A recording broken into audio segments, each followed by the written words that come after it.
สป.จีนประกาศประเทศใดช่วยเหลือสหรัฐกดดันจีนเกี่ยมรับการตอบโต้แบบเด็ดขาดและเท่าเทียมจีนออกแถลงการแสดงจุดยืนต่อท่าทีของสหรัฐอเมริกา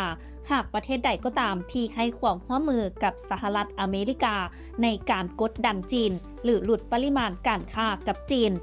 ก็พร้อมจะตอบโต้อย่างเท่าเทียมและเด็ดขาดแถลงการนี้เกิดขึ้นเมื่อบ่ดลมานี้หลังจากสำนักข่าวบุมเบิร์กรายงานว่าภายใต้รัฐบาลของประธานาธิบดีโดนัลด์ทรัมป์ที่กำลังใส่มาตรการภาษีในการต่อรองทางการค้าเพื่อกดดันประเทศต่างๆให้หลุดการค้ากับจีนโดยการแลกกับสิทธิ์ยื่นขอหลุดผ่อนภาษีนำเข้าสินค้าจากสหรัฐโดยสหรัฐได้ขยายระยะเวลาการเรียกเก็บภาษีกับบางประเทศออกไป90วันยกเว้นประเทศจีนที่ถูกกำหนดให้แบกรับภาษีนำเข้าสูงถึง 145%ขณะที่จีนเองก็ตอบโต้ด้วยการปรับขึ้นภาษีสินค้าจากสหรัฐเป็น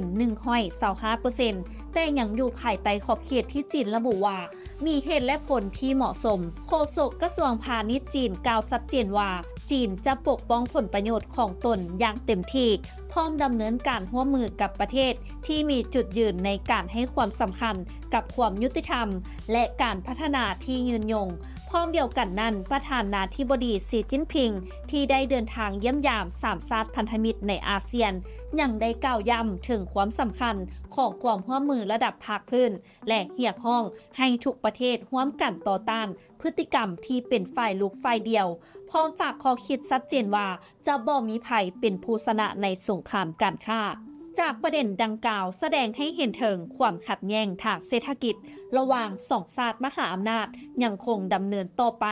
และสะท้อนให้เห็นถึงการแข่งขันเชิงนโยบายที่อาจเปลี่ยนแปลงทิศทางของเศรษฐกิจโลกในอนาคตน้ำอบธรรมวงศ์รายงาน